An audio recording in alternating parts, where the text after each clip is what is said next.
Welcome everyone, this is the Time Army General. Today we're gonna talk about the general programming concept. For experts, please continue the video and listen. It's gonna be a little bit helpful with some deep detail information about the technology and how to form a technology solution using programming. Okay. Well, before starting anything about today's episode, I'm gonna talk again about the aim of the series. Okay, it's gonna be to become a master programmer easily with max fun possible.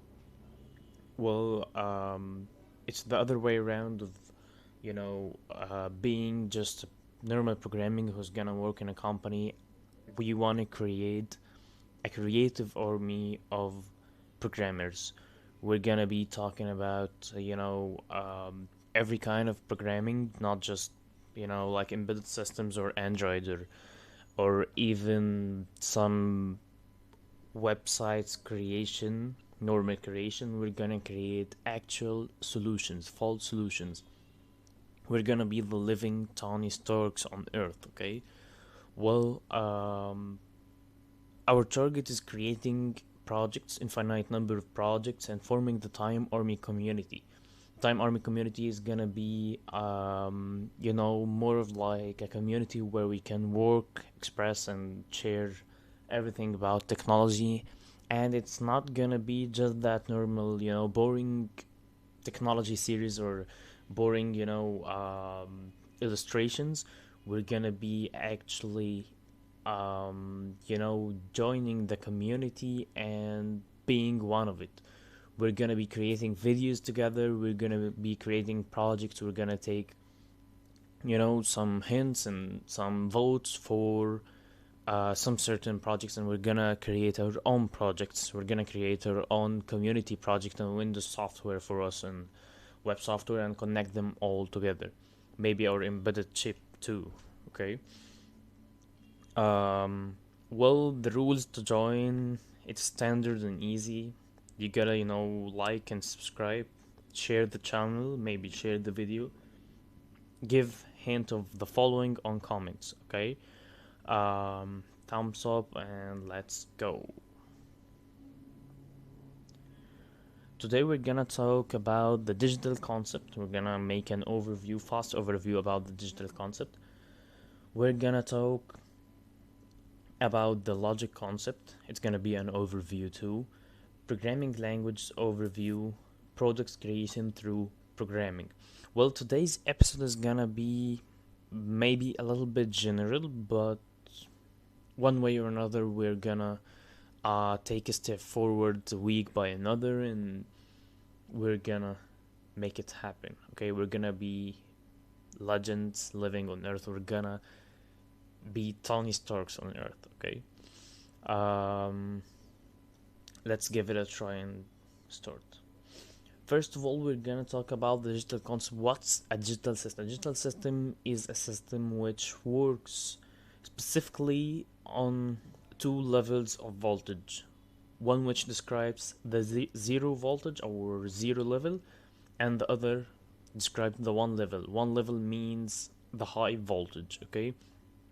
Well, in the next episode, we're gonna talk about volt and resistance and current, and we're gonna describe them scientifically, not just like normal academic stuff and the normal illustration. No, we're gonna go into electrons. We're gonna go too deep into electricity to understand everything firmly. Okay. Well, talking about the digital levels, we have 0 volt, 5 volt. Every level of them describes how the state of the wire is working right now. Well, here we're gonna see a time period on the x-axis. Okay, it's gonna be 0 volt, which means in the current period of time, which is described with milliseconds or maybe nanoseconds. Okay, and then it's gonna rise to 5 volt, which is described in the same time period. Then about 3 periods of time having a 0 volt. Then the state of the wire is gonna be 0 volt for a period of time, the second period is 5 volt, then the following 3 periods is gonna be 0 voltage. Okay, about the high voltage, it's gonna be the next 0 volt, then high volt. It's just a normal sample, describing the digital levels and how a digital system works. Well, in the next episode, we're gonna describe how um, how an electricity flows through a wire, and how a system actually understands voltage, and how we're gonna see the volt flowing through our programming. Okay, we're gonna learn the voltage levels using programming. Okay, and how programming affects the voltage levels. Well, next we're gonna describe the logical concept. What's the logical concept, and what do we mean with logic? Well, there is the normal logic that we're talking into, like some literature and some normal logic stuff about social life. Well, that's gonna be a little bit familiar to this, but like not exact. What's digital logic? A digital logic is a list of occurrences. Well, let's say we have occurrence 1, occurrence 2, occurrence 3, and 4. They're gonna be collected um, of high and low voltage levels. Okay. For example, we have the O1, the occurrence 1. The occurrence 1 is going to be a high voltage, occurrence 2 is going to be a low voltage, 3 and 4.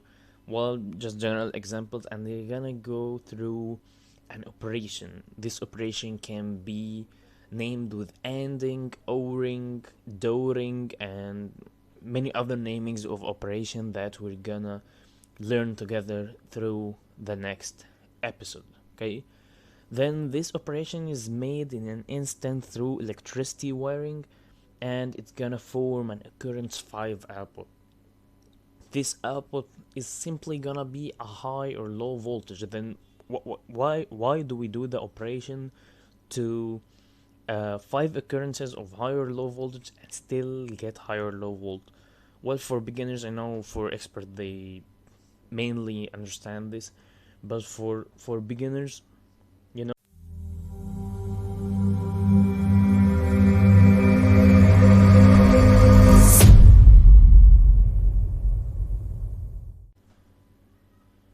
So we're gonna understand this specifically in the next episode, how to get knowledge or get information, maybe through data, through the digital wiring operation, which is called digital logic. Okay, we're gonna describe it in a wide way with perfect terms. Okay, well, next we're gonna talk about programming language types. Okay, the programming language types differ through 4 elements. These 4 elements are going to be our description and our focus through the series.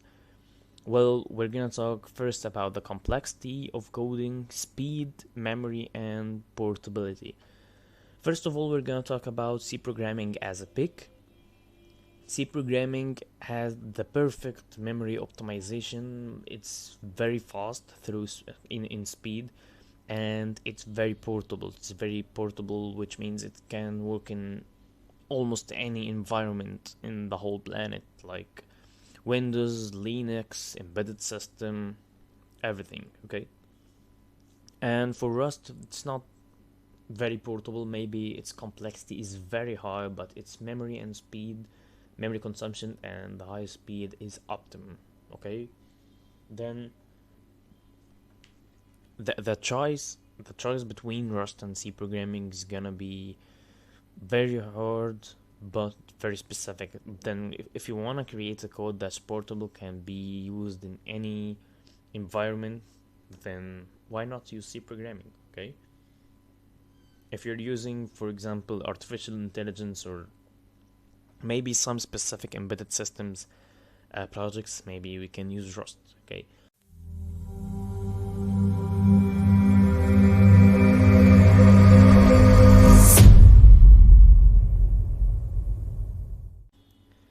C Sharp can be easily used through sockets and socket programming.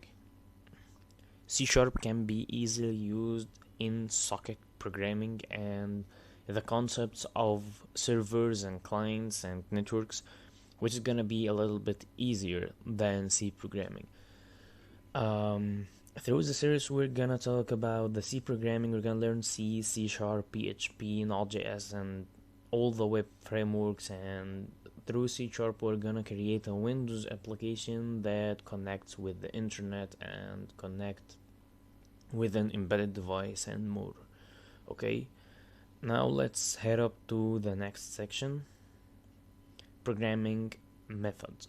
The programming methods is whether general or specific left to programming. The general means like a standard. It's a standard put for programmers to follow, like AutoZer, AutoZer concept. The AutoZer concept, or the AutoZer method. The AutoZer method is called the automotive open source software architecture. Okay. Um, Specifically, the general is meant by standard that companies put or the community put to program things, and there is the specific, which is left programmer, and you know it's left to you how to organize your code and how to make it understandable. Okay. Well, if we're gonna work in a community, we have to standardize our work, and even the specific, the left a programmer, we have to follow one rule. It's gonna be called the time army rule. Okay, we're gonna learn it together, and it's gonna be very professional, and it can even form a company. Well, for embedded systems platforms and languages attached.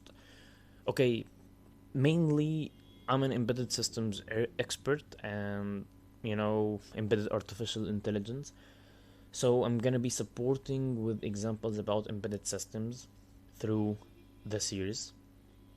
Well, you know, embedded systems can work through many environments, such as Linux embedded Linux, embedded hardware, emulation, simulation, prototyping.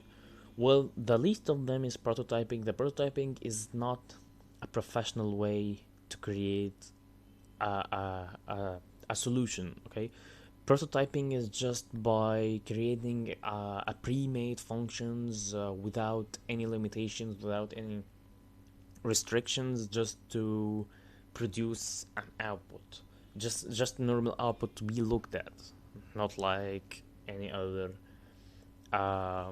solution.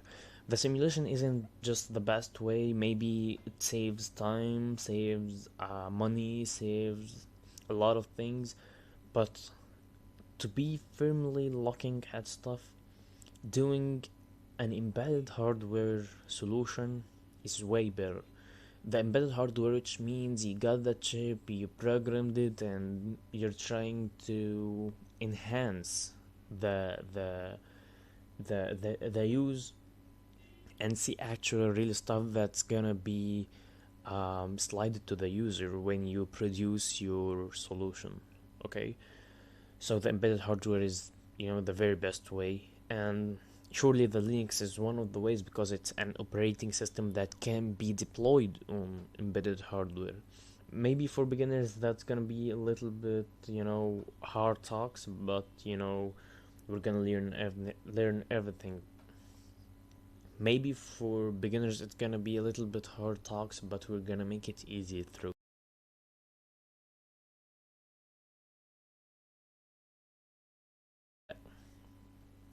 The last thing today is gonna be programming for production. Well, creating a product just doesn't mean you have to be containing a physical product. You can just create a software product. Maybe other ways that's not described or known yet. Okay, let's describe this. A product has to follow the rules. You know, you have for example, for embedded system, there is the Misra rules, there is the community rules, and there's some, standard rules that the community puts for a product. Like, a product has to be, fast enough to interact with users. You don't want to get a mobile phone that has a screen that works with a delay of 1 second. Like, it's gonna be um, very very low standard. Okay, for an operational need, a product needs to be very specific. You don't want to create or invent a mobile phone that doesn't show music. That's gonna be messed up since the very first uh, phone created on Earth. Okay. Um, well, last but not least, the product goal. You have to specify a goal for your product, the software or the programming product. What's the goal? What do I want out of this product? How am I going to, support the environment, support the community with this goal? The last step is the analysis and the comparing.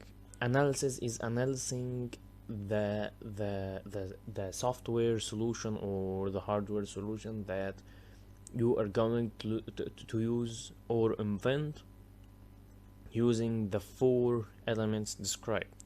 And lastly, you have to compare the product with um, all the other products that's similar in the market. Well, our short episode has come to an end. Well, if you wanna join the community, we're gonna be going a little bit faster the next times. We're gonna be starting with programming and starting with a simple, very simple Windows application. Um, Thumbs up, and please like, subscribe, comment below, and say you're following us. Nice to meet you, everyone. Follow us for more, and let's become legends.